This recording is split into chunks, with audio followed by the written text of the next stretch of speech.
Mortal Kombat 2 ini film yang rilis pada tahun 2026 disutradarai oleh Simon McCoy berdasarkan dari video game, dan ini salah satu film yang gue tunggu ya dari tahun 2026.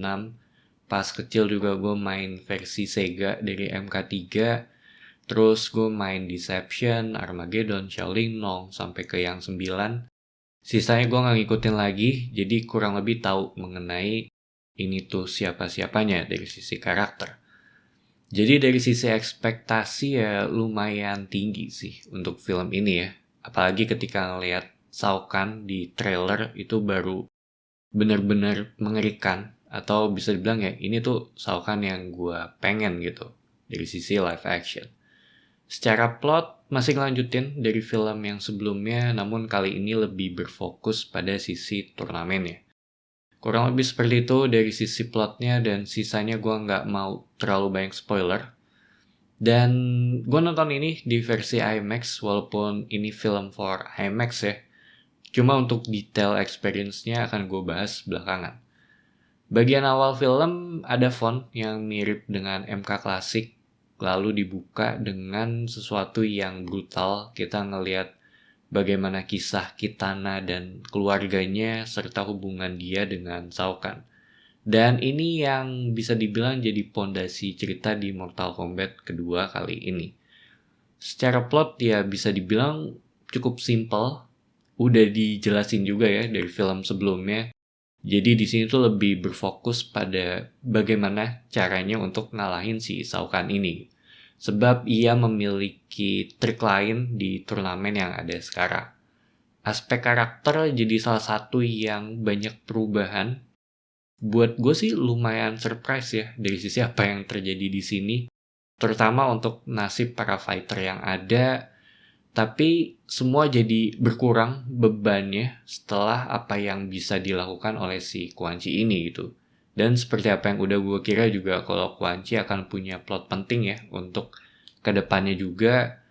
Secara pacing ini termasuk yang to the point, simple, mudah untuk diikutin, tapi pertaruhannya tuh tetap terasa di sini.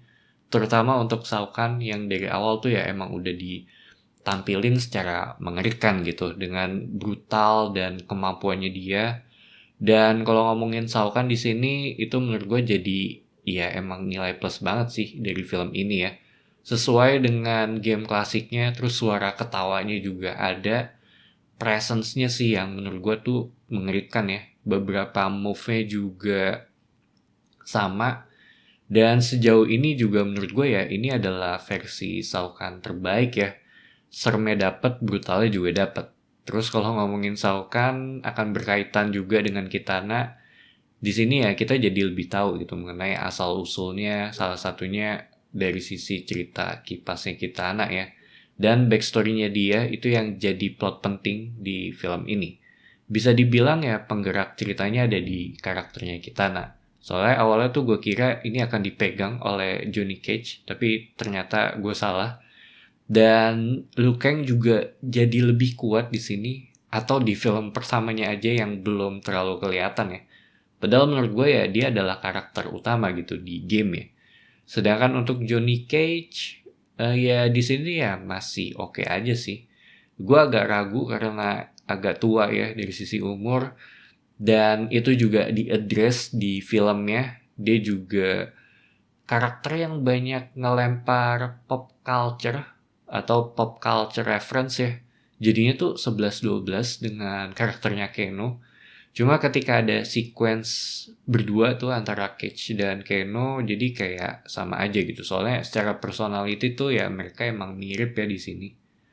Tapi ada satu bagian di bagiannya Liu Kang itu gue sempet bingung ya. Di bagian menuju akhir film dia tuh kayak tiba-tiba ngilang aja.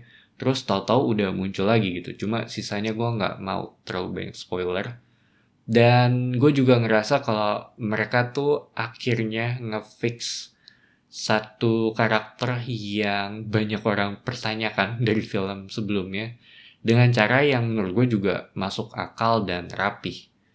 Secara visual ini udah bagus banget, ditambah gue nonton di IMAX ya. Beberapa tempat kayak di game Mortal Kombat tuh ada juga di sini, terutama yang kalian lihat di trailer juga antara Kung Lao dan Liu Kang.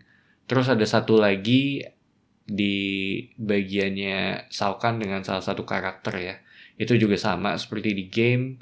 Dan kadang mereka tuh sebelum fight kayak suka ngambil angle yang ada di game ya. Itu menurut gue jadi nilai plus banget sih.